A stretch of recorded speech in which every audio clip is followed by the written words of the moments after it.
हम लोग शुरू कर दे वैदिक वास्तुशास्त्र। ठीक है, नाम में ही आया है।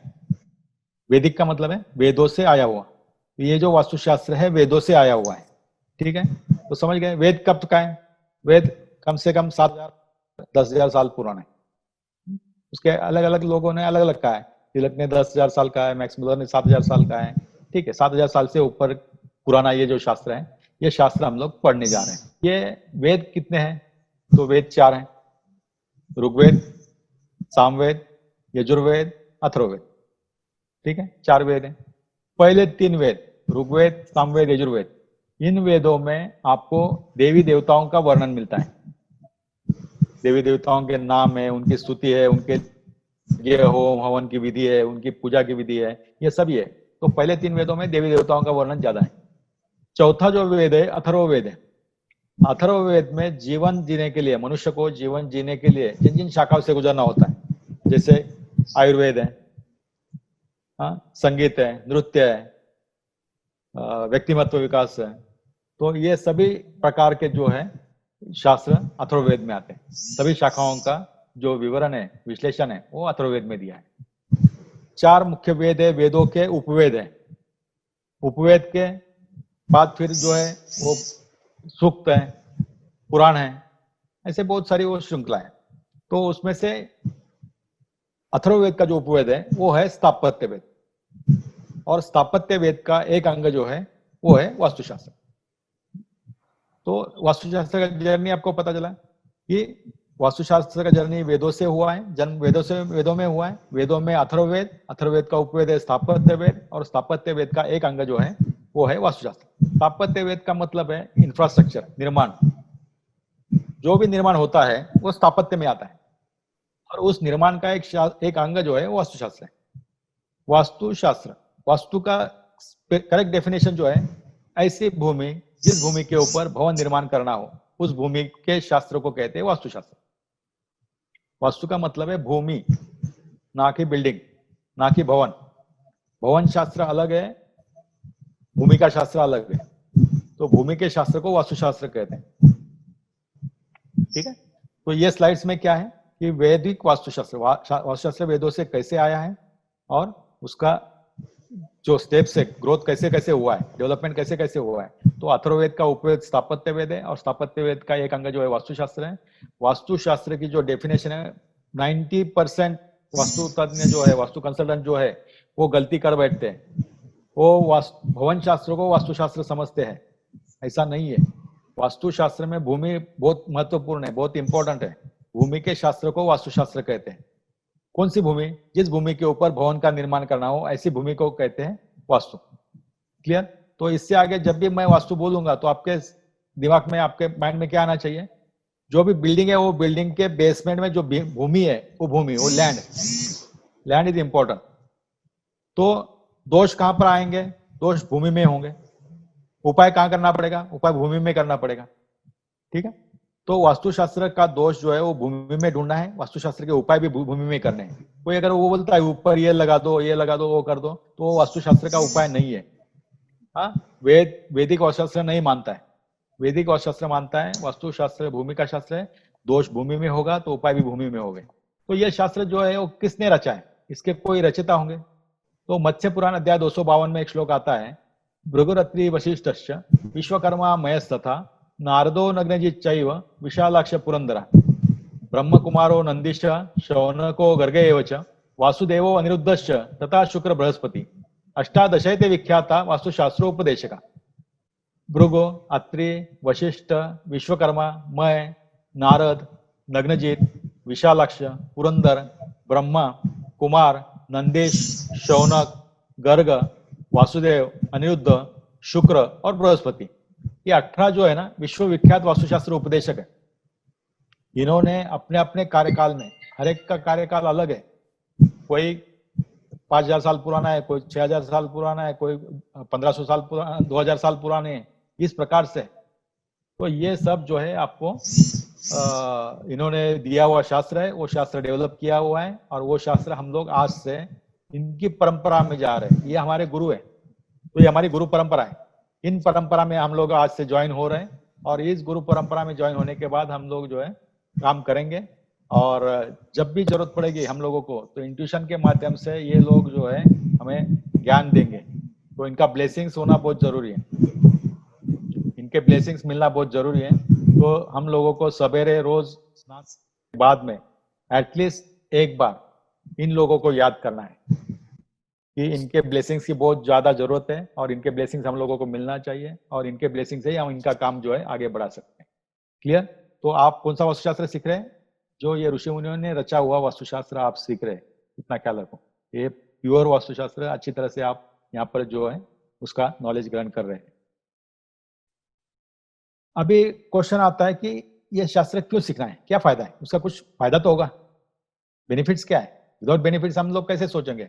आज साइंटिफिक एज में हम लोग रहते हैं तो किसी को कुछ भी बोलेंगे तो क्या वो तो पूछेगा कि क्या बेनिफिट्स है। तो Vastushastra is to bring physical, mental and spiritual energy. केवल फिजिकल फिटनेस से आदमी हेल्दी, फिट एंड फाइन नहीं बनता है, प्रॉस्परस नहीं बनता। वो हेल्दी बनेगा लेकिन प्रॉस्परस नहीं बनेगा। मेंटल है, वो विद्वान बनेगा लेकिन प्रॉस्परस नहीं बनेगा। उसके पास लक्ष्मी भी है, पैसा है, संपत्ति है, सब कुछ है, शक्ति है, लेकिन स्पिरिचुअल एनर्जी नहीं है तो भी वो प्रॉस्परस नहीं बनेगा। तो ये तीनों एनर्जी का बैलेंस रहना बहुत जरूरी है। और तीनों एनर्जी जो है वो आपको वास्तुशास्त्र के रूल अप्लाई करने के बाद जो बॉन्ड बनता है उसमें जो एनर्जी रहती है वो एनर्जी के कारण यहाँ पर वो सब कुछ मिलता है। ठीक है? ये कहाँ पर लिखा है? तो बृहद संहिता, वराहमिहिर नाम के एक ऋषि थे जिन्होंने ग्राउंड वाटर पे, भूजल पे बहुत सारा किताब लिखा है, बहुत सारे टेक्निक्स दिए हैं कि भूमि में जल कहाँ पर मिलेगा, कहाँ पर रहता है, कैसे रहता है, कितना रहेगा, ये सब उन्होंने दिया है। तो वो उनके बृहद संहिता जो किताब है वहां पर लिखा है वास्तुशास्त्रम प्रवक्ष्यामि लोकानां हितकाम्या। वास्तुशास्त्र जो डिजाइन किया गया है, डेवलप किया गया है, वो लोगों का हित ख्याल में रखते हुए किया गया है कि ये सभी को लाभदायक हो, सभी लोगों को लाभदायक हो, उनके जीवन में प्रॉस्पेरिटी आ जाए, मेंटल, फिजिकल, स्पिरिचुअल एनर्जी उन सब लोगों को मिले, इसीलिए ये शास्त्र डेवलप किया गया। तो ये क्लियर हुआ है कि वास्तुशास्त्र के प्रिंसिपल आप अप्लाई करोगे। हाँ नरेंद्र जी, आप कह रहे हो कि इस शास्त्र से पानी का पता चल जाता है, तो जहां ऐसा मैंने नहीं कहा है, ऐसा मैंने नहीं कहा है। वराहमिहिर ने पानी के ऊपर जो है वो लिखा हुआ है। वराहमिहिर ने एक बुक लिखा है कि जिसमें वो पानी के ऊपर उन्होंने 2-4 बुक में लिखा है कि उनकी स्पेशलिटी थी ग्राउंड वाटर में, ग्राउंड में, भू के गर्भ में कहाँ कहाँ पर पानी है, कैसे मिलता है, कैसे ढूंढना है, कैसे पता करना है, इसके बारे में उन्होंने लिखा है। वो उनकी स्पेशलिटी है। और उन्होंने वास्तुशास्त्र के बारे में लिखा है कि ये लोगों का हित ख्याल में रखते हुए इसको बनाया गया है। Thank you. एक्चुअली मुझे इसमें इंटरेस्ट है कि पानी ढूंढने में, तभी मैंने आपसे ये क्वेश्चन पूछा। ठीक है, पानी ढूंढने के लिए भी वो थोड़ा सा एडवांस नॉलेज आपको लेना पड़ेगा। ये सेकंड एडवांस कोर्स जब होगा ना तो उसमें हम बता देंगे। उसमें कुछ टेक्निक्स है, कुछ डाउजिंग रॉड्स वगैरह या फिर रेजिस्टिविटी मीटर, कुछ साइंटिफिक टेक्निक्स भी है, उससे आप ढूंढ सकते हैं। और कुछ बातें भी है जो आप अगर तकारगल नाम का एक किताब है वो अगर पढ़ोगे, या फिर आप को मैं दे दूंगा, मेरे पास कुछ नोट्स रहेंगे तो तकारगल में लिखा है। हाँ, अगर बेर का पेड़ होता है, बेर का पेड़ जानते हैं आप? बेर का पेड़ होता है तो बेर के पेड़ के वेस्ट में पानी होता है, उसके वेस्ट साइड में अगर आप बेरी का पेड़, फिर उसके बाद में एक गुलर का पेड़ होता है, गुलर के पेड़ के साउथ में पानी होता है। जहां पर एंटिल होता है, जहां पर एंटिल होता है वहां पर आप अगर डिग करोगे, वेल करोगे तो वहां पर पानी लगेगा। ऐसे बहुत सारी बातें। ठीक है, ठीक है। तो ये बातें, हाँ ये बातें जो है, ये बातें से आपको पता चलेगा और आप एक अच्छा वाटर डाउजर बन सकते हो। Thank you. ये बृहद संहिता मतलब क्या है? बृहद संहिता बुक का नाम है। बृहद संहिता है, एक बुक है, उसमें लिखा है कि वराहमिहिर ने लिखा हुआ बुक है। और बृहद संहिता बहुत जाना माना बुक है। तो उसमें ये लिखा है कि वास्तुशास्त्र प्रवक्ष्यामि लोकानां हितकाम्या। अब वास्तुशास्त्र में सबसे इंपॉर्टेंट आता है वास्तु पुरुष। ये इसका एक रोल बहुत जगह पे आपको आएगा कि हर बार मैं बोलूंगा कि ये वास्तु पुरुष मंडल ऐसा है, ये वास्तु पुरुष मंडल में तकलीफ है, ये वास्तु पुरुष मंडल कंफर्टेबल नहीं है, वास्तु पुरुष मंडल में चेंज करना पड़ेगा, वास्तु पुरुष मंडल आप बढ़ा सकते हैं या कम कर सकते हैं। ये वास्तु पुरुष मंडल क्या है? तो वास्तु पुरुष मंडल का मतलब है हर एक भूमि के टुकड़े का, हर एक भूमि के टुकड़े का जो मालिक होता है वो होता है वास्तु पुरुष। वो टुकड़ा चाहे 10 फीट बाय 10 फीट का हो, चाहे 1000 फीट का बाय 1000 फीट का हो, एक वास्तु पुरुष रहेगा। एक टुकड़े का एक वास्तु पुरुष। वैसे हर एक प्लॉट का एक मुखिया होता है, वो है वास्तु पुरुष। ऐसा समझ लो कि एक एनर्जी है, हाँ? तो एनर्जी, तो ये वास्तु पुरुष का जो हमेशा जो सर जो है वो नॉर्थ ईस्ट में और पैर जो है साउथ वेस्ट में रहते हैं, ठीक है। और ये फिगर जो है ये वास्तु पुरुष नीचे देख रहा है, जमीन की तरफ देख रहा है। जैसे हम किसी का दर्शन लेने के लिए झुक जाते हैं तो झुकने के बाद हमारा सर नीचे रहता है, तो उस प्रकार की पोजीशन में इसको फिक्स किया गया, पकड़ा गया है। तो इसकी स्टोरी ऐसी है, इसकी बर्थ स्टोरी ऐसी है, एक बार भगवान शिव और अंधकासुर राक्षस, ये दोनों में लड़ाई हो जाती। भगवान शिव और अंधकासुर राक्षस में लड़ाई होती, बहुत दिनों तक लड़ाई चलती है। लड़ाई के बाद में लास्ट में फिर शिव जी जो है अंधकासुर को खत्म कर देते, उसको मार डालते, वो उसका वध हो जाता है। अंधकासुर का शव गिरा हुआ है, डेड बॉडी गिरी हुई है, और भगवान शिव जी भी थोड़े थके हुए हैं, वो एक पत्थर के ऊपर बैठ जाते हैं। बैठने के बाद सोचते हैं, तो उतने में क्या होता है, उनके पसीने से उनके बाहर पसीने का बूंद जो है वो जमीन पर गिरता है। और अपने पास इंडियन कल्चर में ऐसे बहुत सारे स्टोरीज है कि किसी का जन्म जो है यज्ञ में से हुआ, किसी का जन्म जो है कमल में से हुआ है, किसी का जन्म जो है वो गोबर में से हुआ है, फूल में से हुआ है, ऐसे नाभि में से हुआ है, ऐसे बहुत सारे स्टोरीज है। तो वैसे ही वास्तु पुरुष का जो जन्म हुआ है वो पसीने में से हुआ है।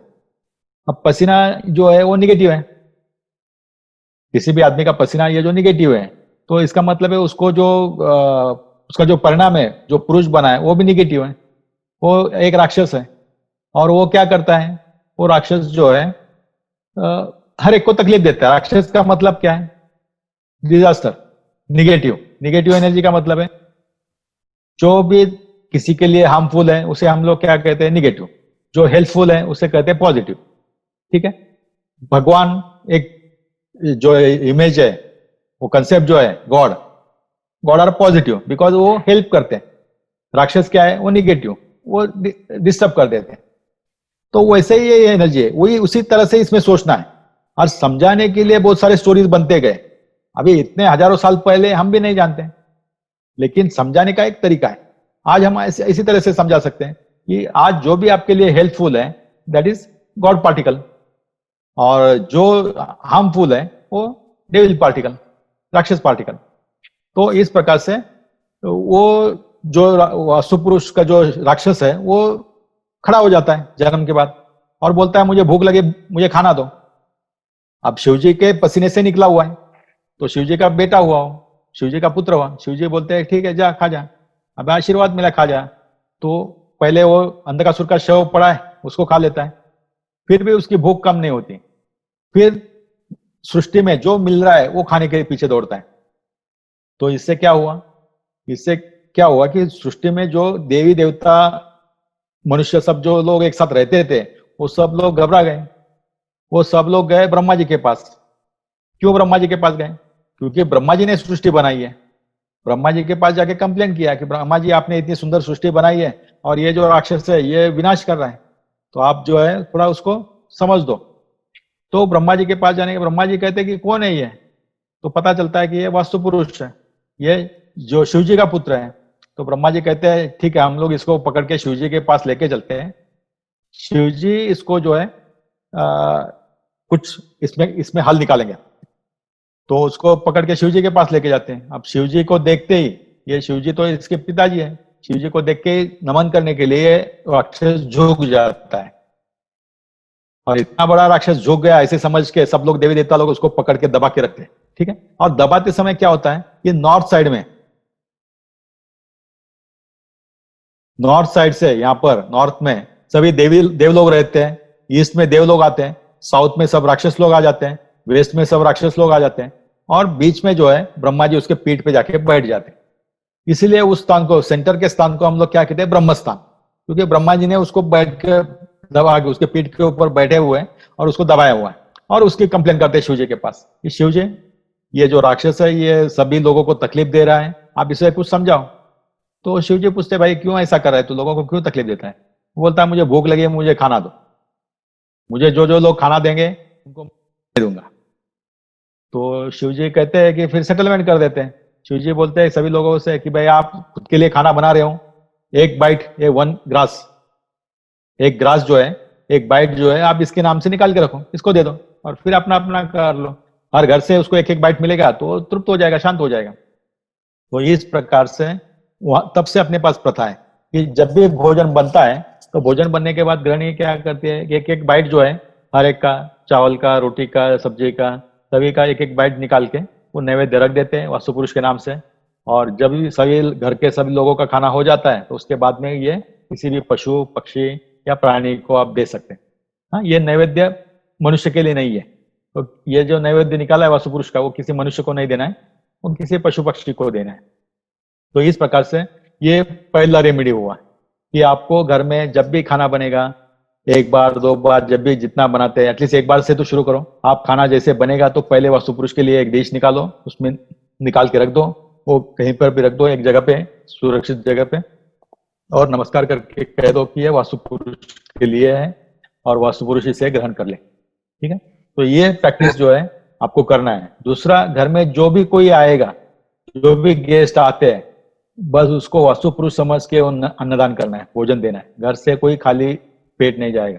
जो भी आएगा उसको जैसे आपको पॉसिबल है वैसे आपको उनको अन्नदान करना है। तो जिस घर में अन्नदान होता है, जो लोग अन्नदान करते हैं, उन लोगों को वास्तु के बहुत अच्छे रिजल्ट्स मिलते हैं। वास्तु कभी कभी कुछ दिनों तक बंद रहती है, बहुत सारे दिनों तक, 2 महीने, 4 महीने, साल, 2 साल भी बंद रहती है, ऐसी वास्तु भी मिलती है। तो उसका मतलब है वो 2 साल से भूखा है। तो ऐसे वास्तु में आपने केयरफुली जाना है। ऐसे वास्तु में मिसहैप कुछ हो सकता है, क्योंकि जितनी उसकी भूख बढ़ी उतना उसका घास बढ़ा, उसका ग्रास बढ़ा। हाँ, और जैसे सपोज एक शेयर है, उसको 2 दिन दिया तो ठीक है, कुछ नहीं खाएगा, थोड़ा सा गुस्सा करेगा, लेकिन उसको 15 दिन से खाना नहीं दिया तो झड़प ही लेगा। तो इस प्रकार से आपको सोच समझ के वास्तु पुरुष में करते हैं। वास्तु पुरुष का जन्म जो है भूख से हुआ है और उसको भोजन चाहिए। इसीलिए एक और देखा गया है कि मैं इतने सारे सब वास्तु वगैरह देखता हूँ कि जो कोई जगह ऐसी होती है, जो कोई प्रॉपर्टी ऐसी होती है जहां पर 10 बिजनेस लगाओ नहीं चलते, लेकिन होटल का बिजनेस डालोगे आप अच्छी तरह से चलेगा, क्योंकि वो वास्तु पुरुष भूखा है, उसको वहां पर खाना खाने मिल रहा है ना, इसलिए वो अच्छी तरह से चलेगा। तो ये भी देखा गया है। तो ये जो है वास्तु पुरुष भूखा है, उसको भोजन चाहिए और भोजन से ही वो तृप्त होता है। तो हर घर में साल में एक बार तो आपको किसी लोगों को बुला के भोजन देना है, अदरवाइज रोज तो आपको निकाल के रखना ही है। उसके लिए जगह भी दी गई है। ऐसा कहा गया है कि ब्रह्मस्थान में एक वेदिका बनाओ, वेदिका मतलब है चबूतरा, उसके ऊपर वो वास्तु पुरुष के लिए जो नैवेद्य है वो नैवेद्य रखना चाहिए। ऐसा जरूरी नहीं है हर जगह पे, अपने पास इतनी बड़ी जगह नहीं है आजकल, तो आप अपनी जगह में, किचन में कहीं पर भी एक कोने में एक जगह, सुरक्षित जगह देखते हैं, वहां पर जो है वास्तु पुरुष का नैवेद्य रखते जाओ और वो नैवेद्य अपना सबका खाना होने के बाद किसी पशु पक्षी को दे देना है। ठीक है, तो ये पहला रेमेडी हुआ है और वास्तु पुरुष का बर्थ स्टोरी आपको पता चल गया। हाँ बोलिए। अगर पशु पक्षी ना मिलता है तो हम इसको बिल्कुल मिलता है। हाँ, छत पे रख दो, गैलरी में रख दो, वो आके खा जाएगा, पशु पक्षी आ जाएगा। ऐसा ठीक है, हाँ मिलेगा, मिलता है। ऐसा तो होता नहीं, होगा ही नहीं ऐसा। नरेंद्र जी, मेरा एक क्वेश्चन है इस मामले में। जैसे आप कह रहे कि बर्ड्स को खिला सकते हैं, लेकिन कहते हैं कि अगर अपनी बालकनी में आज कुछ बर्ड्स के लिए डालो तो आपका राहु उससे खराब होता है। वास्तु के लिए रेमेडी बोल के अगर करना है तो आपने करना चाहिए, तो आप अपनी बालकनी में खिला सकते हो। वास्तु के लिए कितना चाहिए, इतना तो रहता है, वो उतना खिला चल रहा, ज्यादा मत करो। हाँ, बालकनी में रख दो ना, या छत के ऊपर रख दो, कोई एक कॉर्नर में रख दो, कहीं पर भी नरेंद्र जी, ठीक है, छत नहीं है, आप बालकनी में रख दो ना। बालकनी में बाहर से रख दो, अंदर नहीं लाना है। कोई भी पशु, सॉरी, कोई पंछी जो है अंदर नहीं आना चाहिए। पंछी अंदर आते तो शांति करनी होती है। कोई भी पंछी जो है, पंछी घर के अंदर नहीं लाना है। घर के अंदर कुछ भी नहीं, इवन डॉग भी है, हम कहते हैं कि घर के अंदर नहीं रखना है, वो प्रीमाइस में आप रख सकते हैं। एक जगह पे शास्त्र में ऐसे कहा है कि जहां पर, जिस घर में, मीन्स आजकल हमने देखा है कि डाइनिंग टेबल तक पशु आते हैं, डॉग्स वगैरह जो है, dining table, bed, bedroom, table, chair, कहीं पर भी सब पूरे घर में रहते हैं। तो ऐसे एक जगह पे पढ़ने में आया है कि जिस घर में पशु अन्न ग्रहण करते हैं उस घर में देवता नैवेद्य नहीं स्वीकारते। ठीक है, तो पेट्स को उसकी एक जगह है, एक लिमिट है, वहां तक ही लाना है। तो एकदम अपने डाइनिंग टेबल पे बैठा के अपनी थाली में नहीं खिलाना चाहिए। लेकिन अभी देखो हर एक का अपना अपना सोच तो जैसे लोग पैरेट पालते हैं वो ठीक नहीं होता? शास्त्र जो कहता है मैंने बता दी, कुछ लोग पैरेट पालने के लिए भी कहा है। देखो पालते हैं। हाँ, पालने के लिए भी कहा है। पैरेट शुभ है, पैरेट रखो आप, नॉर्थ में रखो और देखो बेनिफिट्स कैसे हैं। बहुत अच्छे बेनिफिट है, फाइनेंशियल बेनिफिट मिलेंगे। पैरेट जो है वो इंद्र कुबेर का प्यारा है और कुबेर जी खुश हो जाते हैं। पैरेट रखने के लिए कहा है, नॉर्थ में रखने के लिए कहा है, और वो एडवर्स है साउथ में रखेंगे तो, अगर वो साउथ में रखेंगे तो एडवर्स है। नेक्स्ट पूछो। सर मैं रेंटेड हाउस में रहना हो तो भी ओनर का घर का ये वास्तु पुरुष जो होता है ना, उसको मैं रख सकता हूँ नैवेद्य? बिल्कुल बिल्कुल रख सकते हैं, बिल्कुल रख सकते हैं। देखो रेंट पे रहो या खुद का मालिक का रहो, वास्तु का असर पहले रहने वाले को होगा। ठीक है। जो फेस करेगा उसको होगा, तो आपको उसके बेनिफिट्स मिलने चाहिए, इसीलिए आप जो है वो नैवेद्य रख सकते हैं। आपको बेनिफिट्स मिलेगा, इवन ओनर के हिस्से का कुछ ब्लेसिंग्स आपको मिलेगा। लेकिन काम आप कर रहे हैं ना, पशु पक्षी मिलता नहीं सर। देखो कृमि कीटक पशु पक्षी एक मिलते, आप छोटा सा कितना लेते हैं। देखो आप एकदम थाली मत लगाओ, आप छोटा सा एक डिश ले लो, जो हमारा ब्रेकफास्ट का डिश होता है उतना ही ले लो। आप निकाल के रख दो 24 आवर्स में, नाइट आवर्स में जो जो रहते हैं, नाइट एनिमल्स जो रहते हैं वो आके खा जाएंगे, आपको पता भी नहीं चलेगा। और वो जैसे जैसे खाते जाएंगे, जैसे जैसे फील करेंगे कि तृप्ति रहेगी, वैसे वैसे आपको बेनिफिट भी आप अनुभव लेंगे। कहाँ रखना है? ब्रह्मस्थान में? नहीं, ब्रह्मस्थान में निकाल के रखना है, और सभी लोगों का खाना होने के बाद उसको ऐसी जगह पे रख दो कि जहां से वो बाहर खाएगा, मीन्स भवन का एक्सट्रीम एंड पे, बाउंड्री पे। ठीक है, बाउंड्री पे रखना है। घर के अंदर किसी को बुलाना नहीं है, बाहर रख देना है, अपने कंपाउंड वॉल के अंदर और भवन के बाहर। ओके, यस सुमेर जी। भैया, हाँ बोलो बोलो। भैया मैं छत पे चिड़ियों को दाना डालता हूँ, कबूतर वगैरह आते, गिलहरी आती है, और सुबह गाय आती है, तो गाय को भी दे सकते हैं और कबूतर इनको दे सकते हैं? बिल्कुल बिल्कुल, गाय को भी दे सकते हैं, कबूतर को भी दे सकते हैं, बिल्कुल दे सकते हैं। नहीं, वो आ जाते हैं, उसमें कोई प्रॉब्लम तो नहीं है? कोई, ये देखो कुत्ता भी आपके पास जो है बिना कारण नहीं आएगा, आपका देना है इसीलिए आएगा। साई चरित्र में लिखा है, साई बाबा का जो चरित्र है उसमें लिखा है, कुत्ता भी आपके पास जो है बगैर रीजन, विदाउट रीजन नहीं आएगा। और जब तक आपका देना नहीं होगा आप मुक्त नहीं होंगे, आपका ये चक्कर चलता रहेगा जन्म मृत्यु का। अगर आपको मोक्ष चाहिए तो आपको सब बैलेंस ठीक करने हैं, सभी अकाउंट नील करने। जब सब अकाउंट नील हो जाएंगे तब जाके आपको मुक्ति मिलेगी।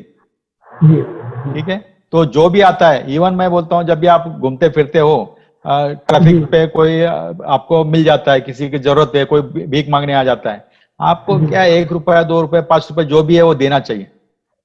वो आपके पास आया है, वो मांगने के लिए आया है, वो ड्यू था, वो रिकवरी के लिए ही आया है। आप नहीं दोगे तो आपको उसके पास जाना पड़ेगा कहीं तो भी, कभी तो भी। तो ये समझ के, और दूसरा जो है थोड़ा सा ख्याल रखना है, कुछ लोगों ने बिजनेस बनाया है, बिजनेस पीपल और क्या इंटेंटली वो सीकर्स जो है वो आपको चेक करना है कि जिसको सही में जिसको जरूरत है, वो जरूरतमंद अगर आपको मांगता है तो उसको आपको देना है। ठीक है, तो ये देने का भाव रखना है। जो देता है उसी के पास आते हैं, जिसके पास देने के लिए कुछ नहीं है उसके पास कोई नहीं आता है। तो देने की आदत डालो, जो भी है दो, देना शुरू कर दोगे तो आपके पास आना भी शुरू हो जाएगा। ठीक है, चल, तो ये वास्तु पुरुष का बर्थ स्टोरी पता चला है। तो ये वास्तु पुरुष है, इसको पकड़ के रखा है। नॉर्थ में और ईस्ट में जो है सब देवता लोग हैं, ठीक है, साउथ में और वेस्ट में राक्षस लोग हैं, और बीच में ब्रह्मा जी हैं। तो इसलिए क्या होता है, जब नॉर्थ से कोई आता है तो देवताओं से मिलते हुए आता है, और ईस्ट से कोई आता है तो देवताओं से मिलते आता है, तो वो खुश होता है, अरे वाह कितना अच्छा घर है आपका, कितने अच्छे लोग हैं, कितने सब है। और जब साउथ से आता है और वेस्ट से आता है तो राक्षस से मिल के आता है, राक्षस से मिल के आता है तो परेशान होके आता है, वो डर जाता है, अरे बाप रे कितना कैसा है, कितना डर है। तो इस प्रकार से जो है आपको वास्तु पुरुष को समझना है। नॉर्थ और ईस्ट पॉजिटिव डायरेक्शन है, नॉर्थ और ईस्ट देवताओं की दिशा है, नॉर्थ और ईस्ट देव नक्षत्रों की दिशा है। हम जानते हैं कि इस आकाश में, आकाश मंडल में देव नक्षत्र है, स्टार्स है। नक्षत्रों को खुद की एनर्जी होती है, खुद की ऊर्जा होती है। सूर्य भी एक नक्षत्र है, तारा है, वैसे ये तारे होते हैं। और ये तारे जो है, नॉर्थ के जो तारे हैं वो पॉजिटिव है। पॉजिटिव का मतलब है उनसे जो लाइट आती है, उनसे जो एनर्जी मिलती है वो पॉजिटिव है, वो हेल्पफुल है। और साउथ से जो आती है वो निगेटिव है, वो हार्मफुल है। तो ये जो देव नक्षत्रों की दिशा है, नॉर्थ और ईस्ट को देव नक्षत्रों की दिशा का है और साउथ और वेस्ट को राक्षस नक्षत्रों की दिशा का है। इसीलिए हमारे अर्थ का जो साउथ नॉर्थ हेमिस्फीयर है, हाँ, उत्तर गोलार्ध जो है, वो सभी लोग जो है प्रॉस्परस है, सभी कंट्रीज जो है प्रॉस्परस है। और साउथ के जो कंट्रीज है दक्षिण गोलार्ध में, हाँ, साउथ हेमिस्फीयर में, वो जो कंट्रीज है वो सब स्ट्रगलर्स है, ऑल आर स्ट्रगलर। तो ये बेसिक रीजन जो है कि जहां से नॉर्थ का लाइट जो आता है जहां पर, वहां पर जो है वो ऑस्पिशियस है, नॉर्थ लाइट इज ऑस्पिशियस। ठीक है, तो इस प्रकार से ये वास्तु पुरुष मंडल होता है और ये वास्तु पुरुष मंडल हम लोगों को बार बार आएगा, तो आपको इसका कंसेप्ट अभी पता चल गया। नेक्स्ट, अभी हमने जो ये सिलेबस लिया है, तो ये जो ग्रंथ है वास्तु के ऊपर, सबसे ज्यादा ग्रंथ जो है वो वेदों के ऊपर है। वेदों के बाद जो भी लिटरेचर मिला है वो तत्व ज्ञान के ऊपर है। 1800 से ज्यादा ग्रंथ है बड़े बड़े, जो तत्व ज्ञान सिखाते हैं कि आदमी ने जीवन में कैसे जीना चाहिए। फिर उसके बाद 200 से ज्यादा ग्रंथ है, वो ग्रंथ है आयुर्वेद के ऊपर, कि मनुष्य का जीवन निरोगी कैसे हो। फिर 400 से ज्यादा ग्रंथ है वास्तुशास्त्र के ऊपर, मनुष्य हेल्दी हैप्पीली कैसे रहे। और फिर उसके बाद 200-150 ग्रंथ है संगीत के ऊपर, नृत्य के ऊपर, बाकी ध्यान के ऊपर और योग साधना के ऊपर, इसी के ऊपर। तो जो 400 ग्रंथ लिखे हैं वो तो ऐसे टाइम पास तो नहीं लिखा है, उन्होंने सोच समझ के लिखा है। ये पब्लिक को ज्यादा जरूरत है, इनको बार बार 400 लोगों जब समझाएंगे, 1000 लोग जब समझाएंगे, तब जाके सुनने वाले हैं। तो इसीलिए ये ग्रंथ बने हैं। और ये ग्रंथों में हमने जो सिलेबस में लिया है, तो उसमें कुछ 17-18 ग्रंथ हैं। एक है आर्किटेक्चर ऑफ मानसार, ये मानसार ऋषि ने लिया है, ये 7 वॉल्यूम्स में, 7 वॉल्यूम में। इसका एक वॉल्यूम जो है 4 नंबर का वॉल्यूम, उसमें तो केवल ड्राइंग्स है, और ड्राइंग्स में भी तब की जमाने में 7th फ्लोर तक, 7वें माले तक का डिजाइन उसमें दिया है। और 16 शाला मीन्स एक बिल्डिंग में, एक प्रीमाइस में 16 बिल्डिंग कैसे बन सकते हैं, वो वहां पर दिया है। तो इतना सुंदर बुक है, पीके आचार्य जी ने लिखा है। उन्होंने उनके बुक के प्रीफेस में 4 वर्ड्स में लिखा है कि उन्होंने 300 स्टूडेंट का हेल्प लेते हुए ये काम पूरा किया है। उसको भी काम में पूरे करने के लिए उनको 8 से 10 साल लगे। 300 स्टूडेंट 8 से 10 साल लगातार काम कर रहे थे, तब जाके वो 7 वॉल्यूम का सीरीज पूरा हुआ है। तो आप सभी को अगर ये बुक कहीं मिलते हैं तो आप ये अपनी लाइब्रेरी में रखना चाहिए। अगर आप वास्तुशास्त्र को करियर बनाना चाहते हैं तो ये बुक आप अपनी लाइब्रेरी में रखो। और सब बुक्स जो है अवेलेबल है, सब बुक्स जो है इंग्लिश में अवेलेबल है, उसका ट्रांसलेशन उस हिंदी में अवेलेबल है। बेसिक बुक्स जो है वो संस्कृत में। दूसरा है मयमतम। मयमतम जो है वो सम्रांगण मय मुनि ने लिखा है। और मय मुनि जो है, ये मय का मतलब है रावण के ससुरे, रावण का ससुरा है। और मय मुनि जो है महाभारत में भी थे, और मय मुनि जो है रामायण में भी थे। रामायण में तो रावण का ससुरा बोल के थे, और महाभारत में मय सभा जिसने बनाई वो मय मुनि। ये देवी देवताओं का के आर्किटेक्ट माने जाते हैं, डेवलपर माने जाते हैं। तो इन्होंने महाभारत में मय सभा बनाई, स्पेशली डिजाइन किया था कि जिसके कारण बड़ा युद्ध हो। तो उन्होंने वो मय सभा डिजाइन किया है। ब्रह्मस्थान में फाउंटेन रखा, उस फाउंटेन में दुर्योधन आता है, गिर जाता है, ऊपर से द्रौपदी हंसती है, और फिर आगे पूरा महाभारत बन जाता है। तो ये जो महाभारत है, ये उसका जो मय सभा जो बनाया वो मयमतम में लिखा गया है, मय ने बनाया है। मय का दूसरा एक सुंदर किताब है वो सूर्य सिद्धांत। उसमें उन्होंने सूर्य और सूर्य की सन गैलेक्सी में जो भी प्लैनेट्स है, वो प्लैनेट का गणितीय पूरा विश्लेषण किया गया है कि प्लैनेट्स का सूर्य से डिस्टेंस कितना है, उसकी स्पेसिफिक ग्रेविटी, उसकी रोटेशन रिवॉल्यूशन स्पीड कैसी होती है। तो ये सब जो है वो सूर्य सिद्धांत में लिखा है। तब जाके हम लोग जानते थे कि पृथ्वी जो है सूर्य के गोल 365 दिन में एक चक्कर लगाती है, और चंद्रमा जो है पृथ्वी को हर महीने में एक चक्कर लगाता है। ठीक है, तो ये मय मुनि ने सूर्य सिद्धांत किताब में लिखा हुआ है। तो ऐसे सभी ऋषि मुनियों का जो परंपरा हम लोगों को मिला है उनका ये वास्तुशास्त्र है। समरांगण सूत्रधार ये राजा भोजदेव जी ने लिखा है। राजा भोजदेव जो थे उन्होंने ये लिखा है। ये 11वीं सदी में थे, 11 या 12वीं सदी में। उनसे पहले जो जो शास्त्र उनको मिले पढ़ने के लिए, समझने के लिए, सूत्रों का कंपाइलेशन उन्होंने किया है।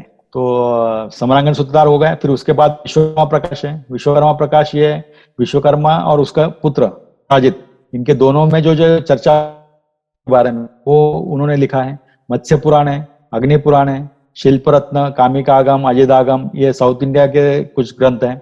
इसमें भारतीय वास्तुशास्त्र में दो पद्धति है। एक है नॉर्थ इंडिया फॉलो करता है, जो महाराष्ट्र और महाराष्ट्र से ऊपर एमपी, राजस्थान, दिल्ली वगैरह जो है, हिमाचल।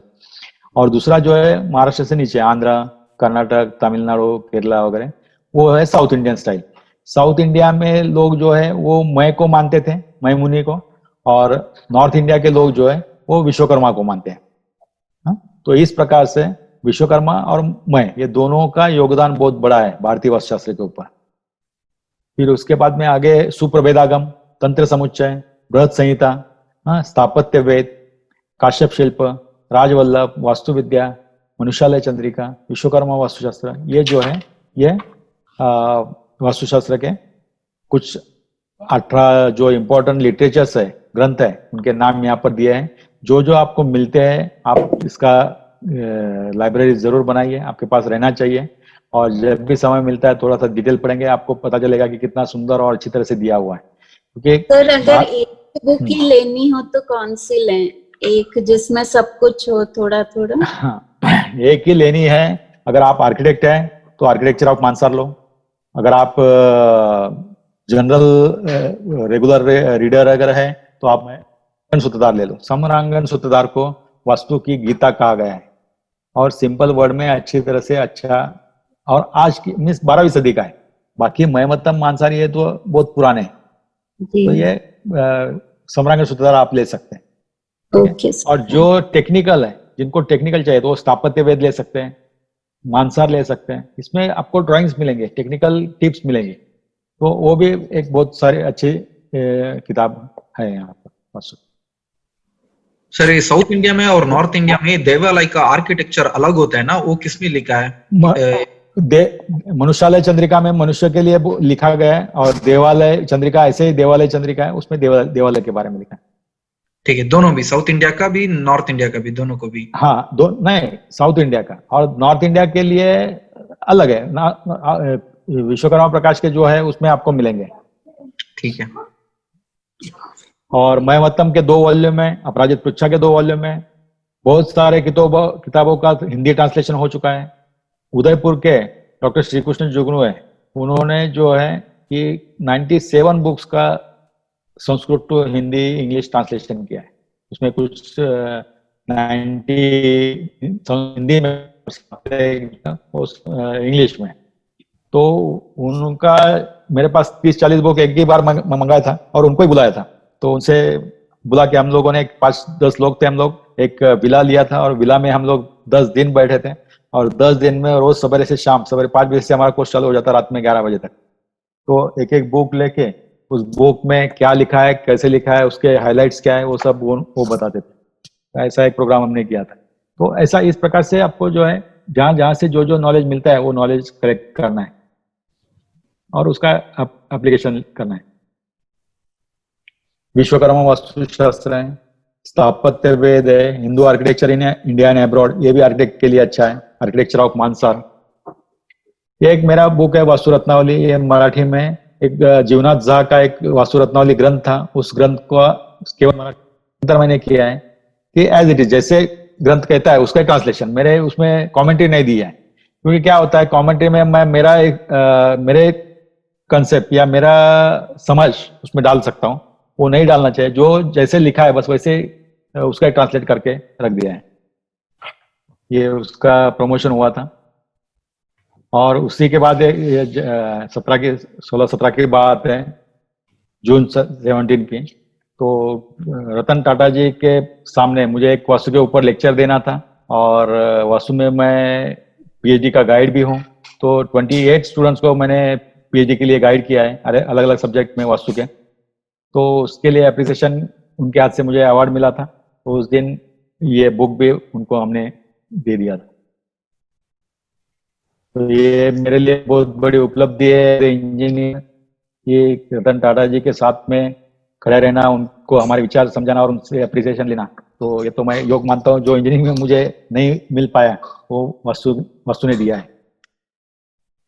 और ये अभी लेटेस्ट एक बुक आई है, हिंदी में है, कालिदास संस्कृत विद्यापीठ में जो डिप्लोमा चलता है वास्तु का, वो वास्तु के लिए टेक्स्ट बुक है। वो पूरा सिलेबस इसमें कवर किया है। और ये जो बाकी जगह पे कुछ कोर्सेज होते हैं, एडवांस कोर्सेज में भी ये लगाया गया है। ऐसे एक छोटा सा ऐप भी बना है कि जो गूगल प्ले स्टोर पे है, एंड्रॉयड मोबाइल्स के लिए ही है, केवल आईफोन के लिए अभी नहीं बना है। तो आप गूगल प्ले स्टोर पे वास्तु स्पंदन डायल करके टाइप करके आप वो ले सकते हैं, ऐसा सिंबल आएगा और वो डाउनलोड कर सकते हैं। जो जो हम लोग अभी 6 दिन में सीखने वाले हैं वो सब है आपको प्रैक्टिस में आपके मोबाइल पे एकदम हैंडी मिलेगा। ठीक है, उसमें 3 चीजें जो है वो कैलकुलेशन बेस पे होती है, डायनेमिक ऐप है। तो वो 3 चीजों में कुछ कैलकुलेशंस होते हैं, जैसे कि आय व्यय निकालना है, जैसे कि सेंसिटिव पॉइंट्स है, वो सेंसिटिव पॉइंट्स के लोकेशन फाइंड करना है। प्लॉट का डायमेंशन अगर आप डाल दोगे तो सेंसिटिव पॉइंट के लोकेशन आपको मिलते हैं। तो उसके लिए जो है कोड चाहिए वो आपको पे करके लेना है। अदरवाइज बाकी 8-10 चीजें जो है वो पूरी इंफॉर्मेशन इसमें free of cost free version में मिलेगी। ठीक है, तो ये थोड़ा सा मैंने एक इंट्रोडक्शन दे दिया आपको वास्तुशास्त्र क्या है, कैसा है।